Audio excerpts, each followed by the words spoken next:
Hello and welcome to Woke Watch, an ongoing series of videos where I find woke stories from around the internet and together we pick them apart to expose woke ideology for the mental illness factory it truly is. And today there's a couple of things.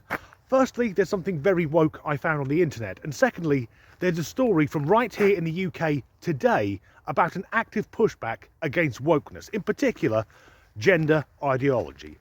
So you're watching this on the internet, and on the net we all use the same search engine, even though there are many to choose from, and that's Google. I recently bought a new laptop which came with Bing installed at its default search engine, and it was almost tragic that the first thing I typed into the search bar was Google, and a pop-up appeared which said, and I can imagine it sounding sad, "You don't need to download Google, you can just use me, Bing." To which I thought, no, sod you, and downloaded Chrome.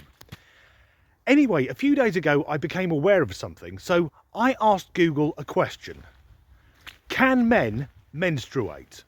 Of course, we all know that if you're born with a meat and two veg, you will never have a period. You'll never have Aunt Flo come to stay. The Painters will never be in. Liverpool will never be playing at home. But this is the top answer on Google. Having a period is not a feminine thing, and people of all genders menstruate, including non-binary people, agender people, and even plenty of men. Let's break that answer down. Having a period is not a feminine thing. I'm struggling to think of anything which would define someone more as being a woman than a menstrual cycle. And agender people can have periods. Yes, agender females are likely to, because being agender means you have no sexual attraction, so it's very unlikely any of them will be getting tubbed anytime soon. Non-binary people, well, non-binary females, and I know that will trigger them because I'm non-binary, no, I'm not a man or a woman, I'm both and neither.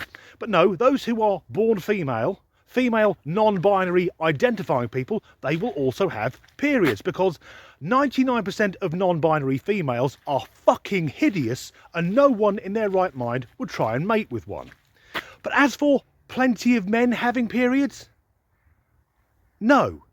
There are women who identify as men, but they are still women. And the thing is, my question was on biology, so why is the answer based on ideology? So I'll start with the most common argument from trans rights activists and toxic trans people themselves, which is, are you saying that women who've had hysterectomies aren't really women because they can't have periods either? No, not at all. But the fact remains that for females, between the ages of puberty and menopause, aside from those who've been affected by illness, injury or birth defect, or when they're actually pregnant, that cycle will continue. If you're born male, it will never, ever happen. And if you're born female and don't have a hysterectomy, it will continue throughout the same age range. But once again, this is Google bending their knee to the woke mob lest they get cancelled. Or let me put it this way, a woman with faulty plumbing is still a woman. A woman who thinks she's a man is still a woman, and a man who thinks he's a woman is still a man. The chromosomes don't change. We should also factor in, though, that one of Google's head offices is in San Francisco, the wokest city on earth. I was there, I think 7 years ago, and it was already ramping up back then. Whereas now, every time I see something about San Francisco, the drugs and the homelessness problem has got so bad, the entire city looks like a fucking zombie apocalypse movie. So that's the world's biggest search engine peddling woke nonsense. But here in the UK, there is a pushback. Generally, I stay away from UK politics on this channel, but the Conservative Party conference is taking place in Manchester, and it's worth noting a protest is going on by Antifa. Remember, these are the guys who say they are anti-fascist. The working class, victory to the working class, victory to the working class, victory to the working class. Yes, Antifa, a collection of mindless thugs who mete out violence to anyone who doesn't go along with their ideology. And they are so closely entwined with the woke mob. And there they were, protesting on behalf of the working class. I fucking guarantee 90% of those people are not working class because today's Tuesday, they should be at work. Antifa mostly consists of spoilt children, or at least adults who haven't progressed past being spoilt children, who subconsciously are angry at mummy and daddy. Also, they wear all black and carry red flags. Don't they look remarkably like these chaps? Anti-fascists dressing as Nazis. So, the Health Secretary, Steve Barclay, has announced that the NHS, the National Health Service, will be pushing back against wokery. He's introducing new policies which will be in place before the next general election, meaning that if the opposition win, which they are likely to, they'll have a hard time rolling these new measures back. The first one is incredibly sensible. In NHS hospitals, trans women will not be treated on female-only wards. So, as usual, I need to make one thing clear. When we talk about transgender people, there are two types. There are those with gender dysphoria, a really horrible mental illness where the person believes they're born in the wrong body. And, well, at least with trans women, the majority are what we used to call transvestites. These are men who have kinks and fetishes. They enjoy dressing as women and invading women's spaces. So these are the sort of people who shouldn't be allowed on female wards. Now, crucially, they won't be forced onto male wards. They'll be treated in private rooms.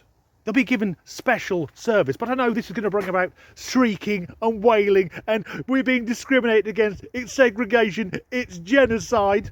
But let me put it this way. If you want to prove a trans woman isn't female, confront her, because usually you'll be met with a very angry man. The other issue is many trans women are incredibly rapey.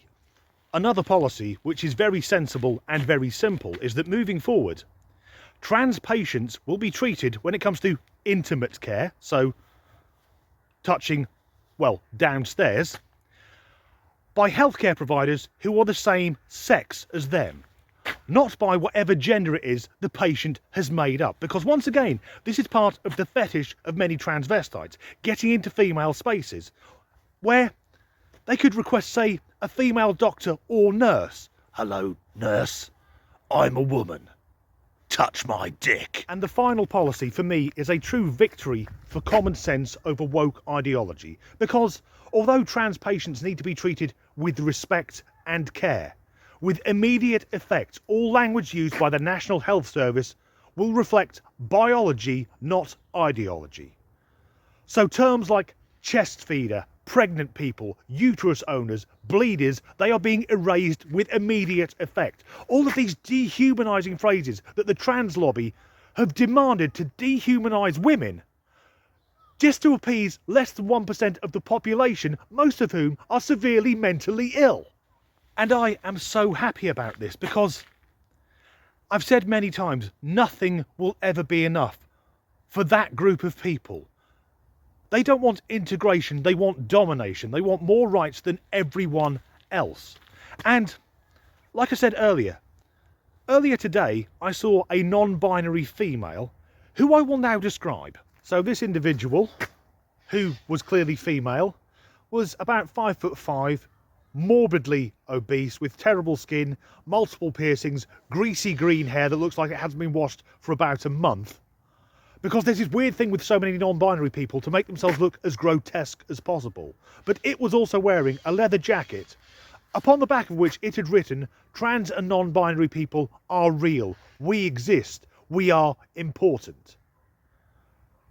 But it was also wearing a t-shirt on which was emblazoned, "Fuck TERFs." So TERF stands for Trans Exclusionary Radical Feminist. These insane women who follow an ideology, and most of them aren't radical feminists, just the idea that men cannot be women, and that men who identify as women should be kept out of female spaces, in particular when so many of that group of men identifying as women are fucking sex offenders. Now, the thing that struck me was, she was fine to go out in public, this non-binary thing, with a shirt saying, "Fuck TERFs," because trans and non-binary people are so protected. Imagine if I did something similar. I'll stress here, I'm using this as an example, it is not part of my beliefs. Although I'm a straight guy, I've been involved with gay rights back to when it was still called gay rights. But imagine, if you will, if I pulled up at the supermarket and got out of my car wearing a t-shirt reading "I hate puffs." I would be arrested before I had a chance to lock the door. I do apologise for the outdated slur there. That just popped into my head because I was going to say wearing a t-shirt reading "fuck gays." That gives off a completely different message. However, I saw this clip on Twitter of a trans woman who's read a book that fantasises about the death of J.K. Rowling. Have a look at this and tell me these people aren't fueled with hatred. And people like J.K. Rowling need to fucking stop, because my people are dying because of her. She is killing us. Oh, but there's one more good thing about this book. J.K. Rowling fucking dies. Yeah, Gretchen had the nerve to kill off the queen of the turfs, and it is glorious. I only wish that scene could have been even more brutal. That was a superb example of wokeness at its finest, playing the victim to go on the attack. Oh, J.K. Rowling, she used words and logic that we don't like, and now I think we're being genocided, so she deserves a painful fucking death. Even though the majority of trans people checking out before their time, as it were, are doing it themselves. And if you're watching this and you are trans and just trying to live your life, I wish you all the best, but seriously, you guys have got to start speaking up against these people. They are doing your community more damage than transphobes ever could. And of course this means with immediate effect that the next time I visit the doctors, a medical practitioner, a professional, will not have to ask me the previously compulsory question, is there a chance you could be pregnant? There aren't many things that make me proud to be British, but these new policies do. As ever, thanks for watching.